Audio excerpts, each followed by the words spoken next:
안녕하세요, 오링입니다. 오늘은 많은 대표님들이 요청해 주셨던 리셀 올인원 프로그램의 재고 관리 모드에 대해서 설명하는 시간을 가져보려고 합니다. 사실 브랜드 리셀을 하시면서 소싱과 판매에는 신경을 많이 쓰시지만 생각보다 재고 관리는 소홀히 하시는 경우가 꽤 있는 것 같아요. 하지만 리셀도 사업이기 때문에 명확한 재고 관리와 장부 정산은 선택이 아니라 필수라고 저는 생각을 합니다. 내가 판 상품이 순이익을 얼마나 가져다 주는지, 내 재고가 정확히 얼마나 있는지, 내 현금 흐름이 어떻게 흐르고 있는지를 파악하지 못하면 중간에 분명히 꼬임이 발생하고 그로 인해서 손실을 보는 부분도 있을 수 있습니다. 그래서 오늘 리셀러에게 특화된 재고 관리 모드를 어떻게 활용하면 좋을지 자세히 설명해 드리겠습니다. 우선 재고 관리 모드에 들어오면 이렇게 홈 화면으로 먼저 들어와지는데요. 여기서 기본적으로 세팅하실 게 있습니다. 기본 정보 관리에 들어가셔서 이제 거래처 추가를 눌러주시고요. 매입처 같은 경우에는 이제 아울렛에서 매입하시는 분들도 계시고 뭐 공홈이나 무신사 이런 데서 매입을 하시는 분들도 계신데요. 요거는 우선 아울렛, 나이키 그리고 과세 구분은 과세로 보통 저희는 이제 매입을 하는 곳이 다 과세이기 때문에 뭐 크림에서 매입을 하시는 분들은 이걸 면세로 해야겠죠. 반품기한 같은 경우 아울렛 나이키 같은 경우 14일이니까 14일로 추가해 주시고요. 이렇게 추가가 됩니다. 그리고 이뿐만 아니라 뭐 공홈, 무신사, 반품기한 뭐 7일 이런 식으로 뭐 거래처 정보라든가 결제 정보라든가 이런 것도 적어 주셔도 되고요. 뭐 사실 크게 신경 쓸 부분은 아니라서 저는 적지 않겠습니다. 이런 식으로 추가해 주시면 되고요. 그리고 이제 매출처를 추가하도록 하겠습니다. 매출처라는 거는 뭐 크림이 될 수도 있고요. 포이즌이 될 수도 있고 스마트 스토어, 쿠팡 이런 데가 될 수도 있고 뭐 만약에 악성 재고를 당근으로 판매한다면 뭐 당근이 될 수도 있겠죠. 그러니까 그런 식으로 저 같은 경우 크림 이제 크림에 개인이 있고 입점이 있는데 이제 전 개인으로 하겠습니다. 그래서 여기 크림 수수료 설정이 있고요. 뭐 크림 같은 경우에 기본 수수료가 4%에 5,000원인데 이제 VAT 별도로 해주셔야 됩니다. 이제 이거 같은 경우에는 부가세를 포함으로 할 거냐 별도로 할 거냐인데 별도로 하게 되면 이 4% 5,000원에 이제 10%가 추가로 붙어서 수수료 계산을 해줍니다. 예를 들면 4%로 입력을 하면 4.4%로 계산이 되고요. 5,000원으로 입력을 하면 5,500원의 수수료가 빠져나가게 계산이 되도록 해놨습니다. 이렇게 크림 같은 경우 추가해 줄 수 있고요. 만약에 쿠팡이다 그러면 이제 뭐 플랫폼 쿠팡 뭐 이렇게 하셔도 되고요. 온라인 들어가서 VAT 포함 11.55%뭐 이런 식으로 해주셔도 됩니다. 이렇게 거래처만 우선 입력을 해주시면 되고요. 뭐 분류 같은 경우에는 뭐 필수값은 아닌데 해주시는 게 좋기는 합니다. 저 같은 경우 뭐 신발, 운동화 여기에 더 추가하셔도 됩니다. 필요 뭐 농구화, 뭐 축구화 뭐 이렇게 추가하셔도 되는데 저는 일단 그냥 운동화만 그리고 뭐 의류 상의 여기다가 하의 이렇게 추가하시면 되시고 뭐 브랜드 관리 같은 경우에도 브랜드는 이제 자주 소싱하시거나 판매하시는 브랜드가 있잖아요. 뭐 그런 거 다 입력해 주시면 됩니다. 나이키, 아디다스, 뭐 푸마 뭐 이런 식으로 입력을 해 주시면 되고 아까도 말씀드렸지만 필수값은 아닙니다. 좀 더 내가 재고 관리를 디테일하게 관리하고 싶으신 분들은 이렇게 해 주시면 됩니다. 결제 수단 같은 경우에도 이제 뭐 추가를 눌러 보시면 카드가 있고 계좌가 있습니다. 만약에 우리 카드 스카이패스 1111-2222-3333-4444 이렇게 해서 이런저런 카드들을 등록을 해 놓고 내가 그 상품을 결제할 때 어떤 카드로 결제를 했는지까지 디테일하게 저장하고 싶으신 분들은 이런 식으로 카드 결제 수단도 추가하셔서 이제 진행을 하시면 되고요. 만약 난 그렇게까지 안 할 거다 그럼 안 하셔도 상관은 없습니다. 그 배송사 같은 경우에는 이제 자주 쓰시는 택배사가 있을 거 아니에요. 저 같은 경우는 한진택배 계약 코드는 뭐 입력하셔도 되고 입력 안 하셔도 됩니다. 뭐 저는 소형 저는 택배 비용 2,500원이 발생을 하고요. 중형은 3,500원, 뭐 대형은 4,900원 이런 식으로 해서 이거는 나중에 상품을 출고할 때 이 택배비가 나가는 것까지 장부에 기록이 되게끔 하려면 요 택배사 추가해 주시면 됩니다. 이것도 필수값은 아니고 선택값입니다. 좀 더 내가 나가는 지출 비용을 좀 디테일하게 관리하고 싶으신 분들은 추가하시는 걸 추천드립니다. 추가하시고요. 데이터 가져오기 같은 경우에는 다른 재고 관리 프로그램을 쓰셨던 분들이 그 재고 엑셀 파일을 다운로드 받아서 한 번에 이제 등록부터 입고까지 하시는 경우에 쓰는 기능이고요. 그런 게 아니라면 상품 등록 재고 관리에서 상품을 등록을 하고 입출 관리에서 입고 출고를 해주시면 됩니다. 우선은 요거는 다른 재고 관리 프로그램을 쓰셨거나 아니면 엑셀에 재고를 이제 저장해 두신 분들이 빠르게 상품 등록과 입고를 하기 위해서 만들어 놓은 기능입니다. 이제 나이키 입고 같은 경우에는 뭐냐면요. 나이키 로그인을 누르시면 나이키 로그인 창이 뜹니다. 들어가셔서 나이키를 로그인하면 자동으로 로그인을 감지를 하고요. 나이키 입고를 다시 눌러보면 로그인하라는 창에서 이렇게 주문 내역을 볼 수 있는 창이 뜹니다. 여기서 이제 입고를 하고 싶은 날짜를 선택을 해주시고 주문 동기화를 눌러주시면 이제 동기화 중이 뜨고 좀 시간이 지나면 주문 내역, 그러니까 나이키 패스, 나이키 공홈에 있는 주문 내역이 이렇게 불러와집니다. 그러면 이제 여기서 자기가 입고를 시키고 싶은 상품을 이렇게 선택을 해서 이렇게 보시면 선택이 됐습니다. 선택이 됐고 제 프로그램의 경우에는 이제 나이키 상품의 경우 이렇게 성별을 선택을 하면 US 사이즈와 EU 사이즈 이렇게 다 볼 수 있게 세팅이 됩니다. 그리고 KR 사이즈까지, 한국 사이즈까지 나중에 전부 그 상품 등록 재고 관리에 통합된 사이즈로 볼 수가 있습니다. 그래서 상품에 뭐 주니어라든가 뭐 이런 것들이 들어가 있고 이렇게 아동으로 분류할 수 있는 뭐 근거가 있으면 아동으로 분류를 해주는데, 그런 게 없다면 선택이 안 된 경우가 있습니다. 이렇게 자동 선택이 안 되는 경우가 있는데, 그땐 미선택만 보기를 눌러서 이렇게 미선택 보면 이 상품이 사이즈가 어떻게 되어 있는지 뭐 실제로 자기가 갖고 있는 재고를 확인하시는 게 가장 좋습니다. 그 박스에 보시면 맨스, 뭐 우먼스 있고 이러니까 이 상품 같은 경우에는 맨스니까 남성으로 제가 분류를 하고요. 요것도 남성, 요것도 남성이었고요. 그리고 요것도 남성이고요. 뭐 이런 식으로 다 하면은 이제 다 선택이 됐고, 이 상태로 다 체크를 해서 입고가 안 눌리죠? 꼭 매입처를 이렇게 해 주셔야 됩니다. 그냥 일단은 아울렛 나이키로 해서 입고를 해 보겠습니다. 그걸 하면 이제 입고 완료가 됐다고 뜨고요. 그러면 이 나이키 입고 같은 경우에는 나이키 주문 내역에 있는 상품들을 한 번에 상품 등록부터, 이렇게 상품 등록이 되었죠. 품번으로 상품이 등록이 되었고 상품명도 이렇게 불러와졌고요. 브랜드도 자동으로 나이키로 입력이 되었고, 이 상품의 바코드도, 사이즈별 바코드도 같이 불러와 줍니다. 그리고 아까 말씀드린 대로 이렇게 통합된 사이즈로 KR, EU, US 사이즈가 한 번에 이렇게 통합돼서 보이기 때문에 나중에 출고를 하시거나 상품을 포이즌에 판매했을 때 EU 사이즈밖에 안 보이는 경우에 이걸 보셔서 확인을 하시면 좀 더 편하게 이제 입고 출고가 가능하다, 이렇게 보시면 되겠습니다. 무신사 입고도 한번 보겠습니다. 무신사 입고 같은 경우에는 주문 내역 관리로 이동을 해서 제가 이제 주문했던 내역을 먼저 불러오고요. 동기화 시작을 한번 해보겠습니다. 무신사 로그인이 되어 있어야 이제 주문 내역을 불러올 수 있으니까 무신사 로그인을 꼭 하시고 주문 내역을 불러오시면 됩니다. 불러오시면 이렇게 상품들이 뜨고요. 그럼 여기에 재고 관리 입고 모드라고 있습니다. 요거를 눌러주시면 이제 재고 관리 입고 모드가 되는데, 여기서 자기가 이제 입고하실 상품들을 선택해 주시면 되는데, 상품 준비 중 혹은 배송 중 상품은 입고가 불가능하고요. 이제 이건 제가 취소 오류 반품 주문 숨기기를 해놨는데, 이걸 안 해놨을 경우에 이런 식으로 취소가 된 상품들도 있는데 이거는 자동으로 입고가 불가 처리가 되니까 걱정하지 마시고 입고 처리하시면 됩니다. 전체 선택해서 저는 입고 등록을 해보겠습니다. 누르면 입고 화면으로 이렇게 넘어가지고요.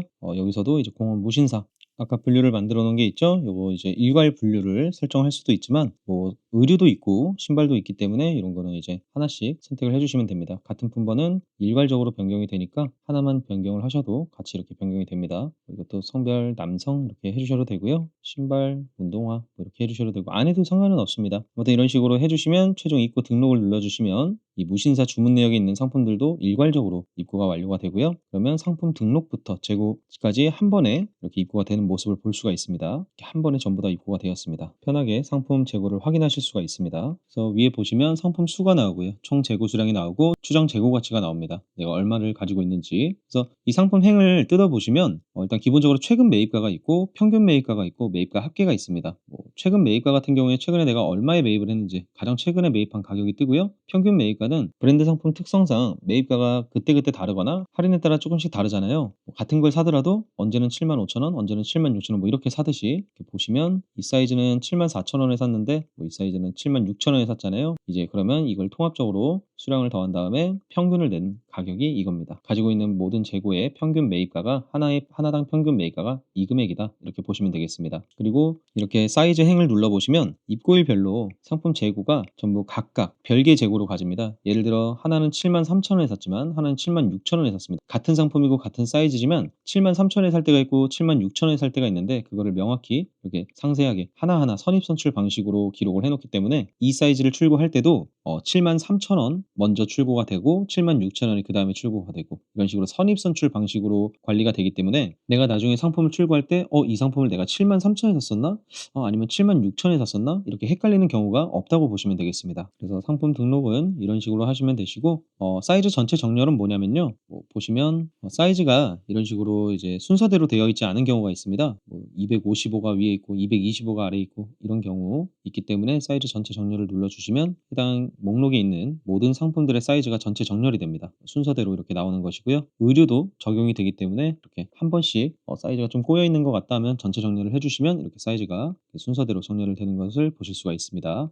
사이즈 변환 업그레이드는 뭐냐면, 지금 푸마나 이런 것들은 제가 지원을 하지는 않는데 추후 이 통합 사이즈 지원을 할 예정이기는 합니다. 우선은 나이키만 가능한데요. 이렇게 이 상품의 성별이 선택되지 않은 경우에 이제 이거를 남성으로 선택을 해 주면 아까 말했던 통합 사이즈를 볼 수가 있습니다. 이게 통합 사이즈가 안 되어 있으면요. 이게 그냥 사용자가 입력한 사이즈라든가 나이키에서 아니면 무신사에서 입고 할 때 그 사이즈 그대로 적혀서 나오기 때문에 이거를 이제 업그레이드를 해 주시면 남성이죠. 남성으로 변환 적용을 해 주시면 한 개의 상품이 업그레이드 됐음이가 뜨고요. 이렇게 통합 사이즈로 전환이 되는 걸 볼 수가 있습니다. 자동으로 그 상품의 성별을 이렇게 분류할 수 있다면 자동으로 사이즈가 변환이 되지만 그런 게 안 되는 상품들의 경우 이렇게 수동으로라도 이렇게 설정을 해 주시면 더 편하게 KR, EU, US 사이즈를 보실 수 있다는 거. 재고 같은 경우에는 이렇게 엑셀 다운로드를 해서 보실 수도 있고요. 이제 입출고 관리로 넘어가 보겠습니다. 입출고 관리에 들어가시면 이제 입고, 출고, 우선 출고가 보이고요. 입출고 이력이 보입니다. 이것들은 아까 나이키 입고와 무신사 입고로 이제 입고를 했던 기록들이 이렇게 나타나는 거고요. 우선 상품 입고를 할 때요. 이렇게 복수 등록이 있고 단건 등록이 있습니다. 이거는 뭐 하는 기능이냐면 예를 들어 어떤 상품이 하나 있다고 쳐볼게요. 제가 이 상품을 10개를 샀는데 다 똑같은 가격에 매입을 했다고 치면 복수 등록으로 그냥 입고를 해주시면 됩니다. 예를 들어 추가를 하면 이제 수량 입력할 수가 있고요. 뭐 내가 이거를 8만 원에 샀다 그러면은 10개 해서 80만 원 이렇게 합계가 잡히고 이렇게 입고를 하시면 되는 건데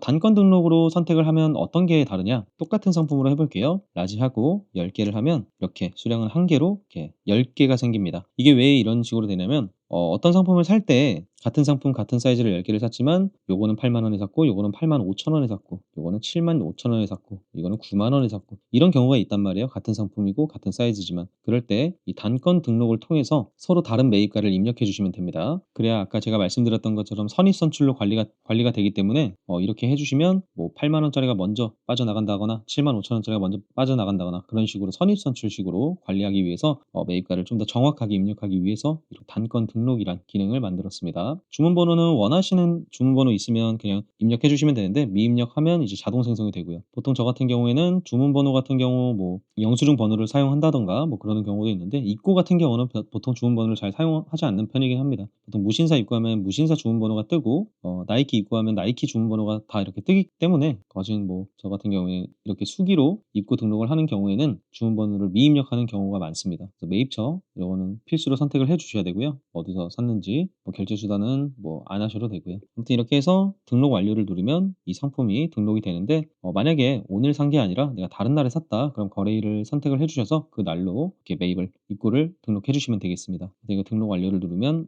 매입가를 입력을 안 했군요. 이거 삭제하고 등록 완료 누르면 이 상품이 등록이 됐고 오늘 입고가 14건이 됐다. 이렇게 주문 번호는 자동으로 생성되어서 상품이 입고가 된 걸 보실 수가 있습니다. 그래서 이걸 다시 가보면 상품이 추가적으로 입고가 된 걸 보실 수가 있고요. 평균 매입가도 변했고 이렇게 하나하나 따로따로 관리가 되는 것을 보실 수가 있습니다. 그러면 요거 먼저 나중에 출고 요청을 하면 출고 등록을 하면 이거 먼저 출고가 되고 이거 출고되고 이런 식으로 선입선출로 관리가 되는 시스템입니다. 출고를 이제 한번 해볼게요. 출고 또한 복수 등록이 있고 단건 등록이 있는데 아까 말씀드렸다시피 같은 상품 같은 사이즈를 판매를 하더라도 똑같은 판매가에 판매를 했다면 상관은 없습니다. 예를 들어 0109 10개, 5개를 똑같이 12만 원에 팔았다. 지금 마진이 안 나오죠? 매출처를 이렇게 눌러주셔야 됩니다. 그 매출처 수수료에 따라서 이렇게 예상 마진을 보여주기 때문에 이건 합계 마진입니다. 5개를 팔았을 때. 아무튼 똑같은 상품을 똑같이 12만 원에 팔면 복수 등록을 해주시면 되는데 이제 그러지 않을 때가 있어요. 크림이나 포이즌 같은 경우에 판매가가 달라지는 경우가 많기 때문에 3개를 팔았는데 내가 이거는 11만 9천 원에 팔았고 이거는 내가 12만 2천 원에 팔았고 이런 경우가 있습니다. 그럴 때 이제 단건 등록을 통해서 조금 더 정확하게 장부 정산을 하기 위해서 이 단건 등록과 복수 등록이 있는 것입니다. 운송장 번호는 이제 아까의 입고 등록의 주문 번호를 대신하는 건데요. 보통 이제 택배로 이 상품들을 입고시키다 보니까 이렇게 운송장 번호를 입력을 하는 경우가 많습니다. 저 같은 경우도 운송장 번호를 입력해 놓으면 나중에 이 상품을 추적하기도 쉽고 하기 때문에 운송장 번호로 입력을 하는 편이고요. 만약에 뭐 내가 운송장 번호를 그냥 입력하고 싶지 않다 하면은 미입력해도 상관은 없습니다. 그럼 주문 번호로 자동 생성이 됩니다. 그래서 아까 또 만들었던 택배사가 있죠. 만약에 이 상품을 담는데 소형으로 담았다. 그럼 택배비 추가하면 마이너스 2,500원이 이제 기록이 되면서 장부 정산에 자동으로 기록이 됩니다. 그래서 이렇게 등록 완료를 누르면 상품이 출고가 되고요. 보시면 상품이 출고가 되었고 택배비가 나갔고 이 상품이 출고가 되었고 이게 전부 뜹니다. 자, 이제 우선 출고라는 기능이 있는데요. 우선 출고는 무슨 기능이냐면 상품을 크림이나 포이즌 같은 경우에 보관 판매라는 기능이 있습니다. 내 상품을 먼저 보내고 이제 보관을 해 놓고 검수가 끝나고 보관이 되면 거기서 이제 판매를 일으키는 방식이죠. 그렇다는 거는 내 상품 재고는 먼저 빠져나가야 되는데 판매가는 입력할 수 없는 경우죠. 왜냐면 판매가 된 건 아니니까. 내 재고를 플랫폼으로 보내지만 아직 판매는 일어나지 않았을 때. 그러니까 보관 판매죠. 보관 판매를 쓸 때 이 우선 출고로 재고를 관리해 주시는 겁니다. 예를 들어 이제 크림에다가 보낸다고 쳐 볼게요. 아까 0109 이 상품을 내가 5개를 보낼 거다. 추가를 해 주시면 판매가를 아까처럼 입력하는 경우가 없죠. 그냥 수량만 입력하고 뭐 운송장 번호 입력해 주고요. 이제 등록 완료를 눌러 줍니다. 이제 이거는 보관 판매할 상품을 이런 식으로 등록을 해 주시면 이렇게 우선 출고 리스트로 이 상품이 이동을 합니다. 이렇게 건별로 나와 있고요. 그러니까 이제 지금은 뭐 제가 운송장 번호를 입력 안 했지만 크림 가 보시면 아시겠지만 운송장 번호로 상품이 관리가 됩니다. 그래서 만약에 내 판매 내역에 이 상품이 12만 원에 이제 보관 판매를 해서 12만 원에 팔았다. 그럼 이제 그때 12만 원을 입력하고 정산 완료 처리를 눌러 주시면 됩니다. 이렇게 하면 보관 판매로 등록한 상품 또한 헷갈리지 않고 재고를 정산할 수 있기 때문에 재고 꼬임이라든가 뭐 정산 꼬임이라든가 이런 게 발생하지 않겠죠. 그래서 정산 완료 처리를 눌러주면 정산이 완료가 되고 정산이 완료된 건은 여기서 사라집니다. 반품 교환 관리가 있는데요. 이 반품 교환 관리는 뭐냐면 이 내가 매입한 상품이 반품이 언제까지 되는지를 한눈에 볼 수 있는 기능입니다. 예를 들어 아까 무신사에서 구매했던 상품 같은 경우에는 매입일이 2월 7일인데 이제 그러면 일주일 지나서 이날 마감이 되는 거죠. 그럼 지금은 반품을 할 수가 없는 상황입니다. 그러니까 내가 가지고 있는 재고가 언제까지 반품이 가능한지, 반품이 가능하다면 만약에 상품이 이상하다면 내가 오늘까지는 반품을 해야 되겠다. 요거를 한눈에 볼 수 있도록 이렇게 1일 남은 거는 1일 남았고요. 2시간 남은 것도 있고 뭐 이런 식으로 해서 그러면 오늘 안에는 반품을 쳐야 되겠구나. 내가 이 상품이 만약에 불량이라면 뭐 그런 식으로 해주시면 되고요.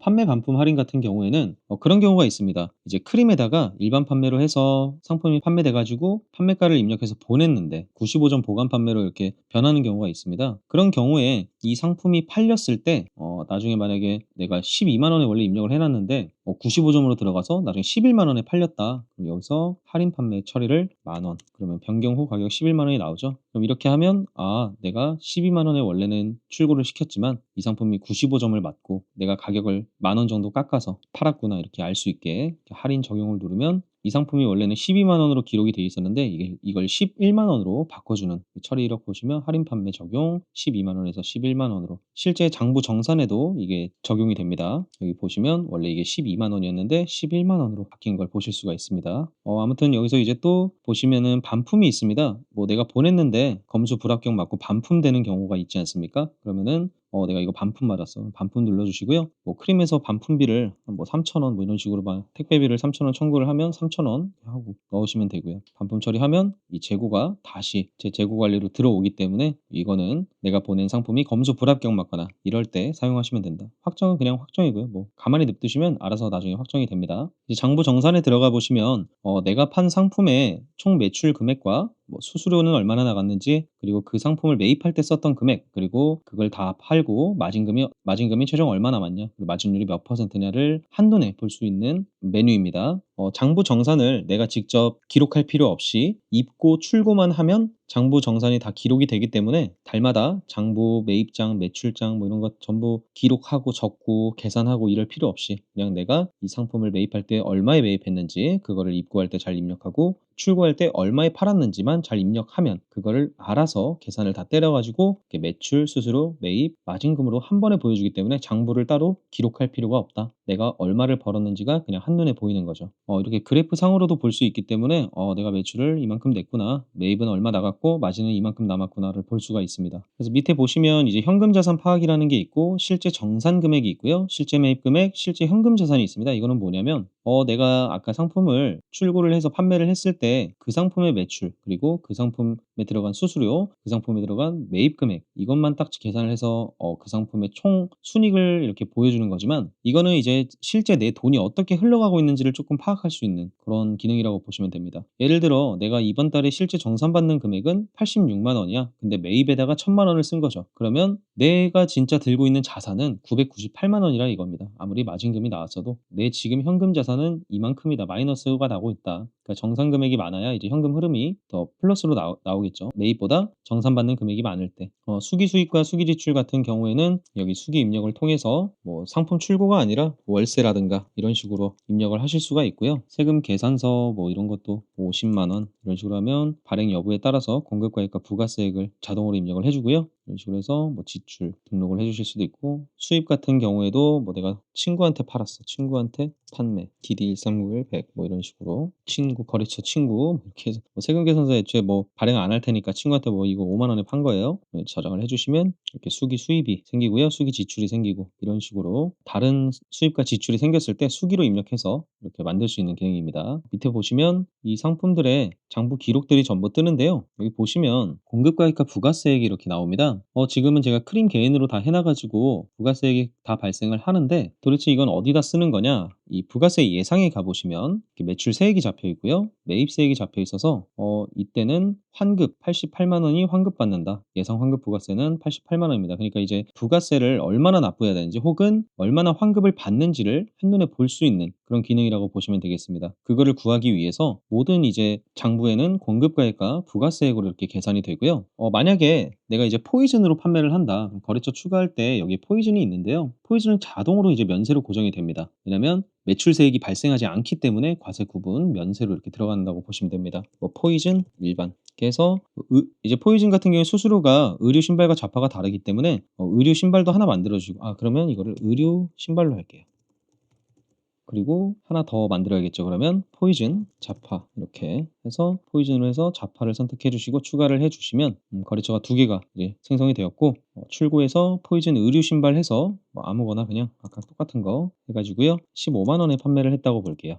수수료 15,000원 빠지겠고요. 장부 정산에는 이제 부가세액이 0원으로 잡히죠. 뭐 크림 같은 경우에는 12만 원에 팔면 부가세액이 10,000원이 발생을 하는데 포이즌은 발생을 안 하기 때문에 이거 자체가 매출세액을 발생시키지 않아서 부가세를 더 환급받을 수 있는 구조라고 보시면 되겠습니다. 이제 매출세액이 많으면 납부를 해야 되는 거고요. 그러니까 국내 플랫폼에 판매한 매출액이 많으면 그만큼 세액도 많이 발생하기 때문에 세액을 납부를 해야 되는 것이고, 매출세액은 적은데 예를 들면 포이즌 매출이 많으면 매출세액이 0원이니까 이 매출세액이 높아지기가 쉽지가 않겠죠. 크림이나 스마트 스토어, 쿠팡에다 팔아야 이 매출세액이 높아질 텐데 포이즌에다가만 팔면 이 매출세액이 높아지지 않을 겁니다. 그런 상태에서 매입할 때는 과세로 매입을 하니까 이 매입 세액만 계속 쌓이는 겁니다. 그럼 그 금액을 저희가 환급을 받는 것이고, 그거를 대략적으로 알려줄 수 있는 기능이라고 보시면 되겠습니다. 이 기능은 사실 포이즌을 많이 사용하시는 분들보다 국내 플랫폼을 많이 하시는 분들이 사용하기 좋은 게 뭐냐면, 돈을 받는 건 문제가 안 돼요. 돈을 어느 시점에 내가 환급을 받는 거는 큰 문제가 안 되는데, 이 돈이 나가는 거는 좀 문제가 됩니다. 내가 따로 부가세 통장에다가 계산을 해놓고 부가세를 모아놨다가 부가세를 납부할 기간에 부가세를 딱 납부를 해줘야 되는데, 이게 생각보다 6개월간 쌓이면 그 금액도 크기 때문에 잘 모아놔야 되는데 이걸 잘 모아놓지 못하는 경우가 많습니다. 이게 뭐 통장에서 다 섞여가지고 아니면 부가세 계산을 잘 못했다거나 그렇기 때문에 오히려 국내 플랫폼에서 판매하시는 분들, 내가 부가세를 납부해야 되는 분들, 그런 분들이 사용할 때 좋은 기능이라고 보시면 되죠. 그러니까 포이즌을 하시는 분들은 그냥 와서 기분만 좋으면 되는 거예요. 나 88만 원 환급받네? 이렇게 기분만 좋으시면 되는 건데, 이제 국내 플랫폼 많이 판매하시는 분들은 내가 2월 달에 매출세액이 많이 발생해서 88만 원을 만약 내야 돼. 납부를 해야 돼. 그럼 이걸 기록을 해 놓는 거죠. 그러면 이 금액을 통장에서 따로 다른 통장에다 빼놓는 거예요. 임시로. 3월 달도 그렇게 해 놓고 4월, 5월, 6월 이렇게 하다 보면은 뭐 500만 원 정도 통장에 모였다. 근데 실제 부가세 납부할 때는 뭐 이것저것 또 공제가 되다 보면 좀 더 적게 냅니다. 뭐 500만 원 모아 놨어도 한 300만 원만 원 낸다 치자. 뭐 200만 원 낸다 친다. 그러면은 뭐 그래도 그렇게 모아 놓은 것과 안 모아 놓은 거는, 안 모아 놨다가 갑자기 300만 원 내세요. 아니면 뭐 금액이 큰 경우 갑자기 부가세 1,000만 원 내세요. 이러면은 그때 가서 돈이 없는 경우도 있기 때문에 이걸 보면서 내가 그래도 이번 달에 500만 원은 빼놔야겠네. 그러면 뭐 많으신 분들은, 많이 하신 분들은 내가 이번 달에 300만 원 빼놔야겠네. 그렇게 모아 놨다가 1,500 모았는데 부가세 1,000만 원 납부하래. 그럼 1,000만 원 납부하고 이제 500 다시 이렇게 시드로 쓰고 이렇게 관리하실 수가 있는, 그러니까 이것도 정확하지는 않고요. 어느 정도 예상 환급 부가세이기 때문에 추정치이기 때문에 실제 신고액은 이제 세무조정, 면세, 공제 한도 등 뭐 다양한 변수로 인해서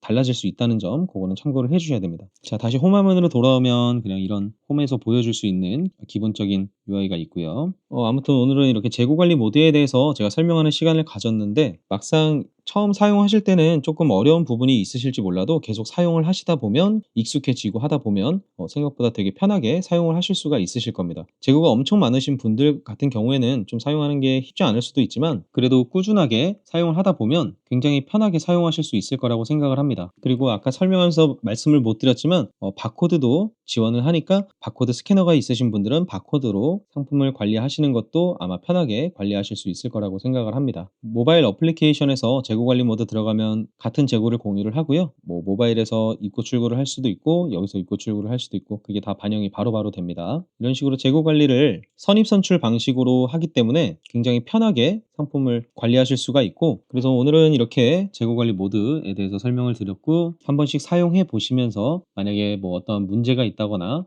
사용하는데 불편함이 있는 부분이 있으면 언제든지 제 단톡방에 오픈톡방에 말씀해 주시면 되겠고요. 아무쪼록 이 동영상이 대표님들 재고 관리하는 데 있어서 도움이 됐으면 하는 바람입니다. 오늘 영상 긴데 끝까지 봐주셔서 감사하고요. 다음에 또 더 좋은 영상으로 찾아뵙도록 하겠습니다. 감사합니다.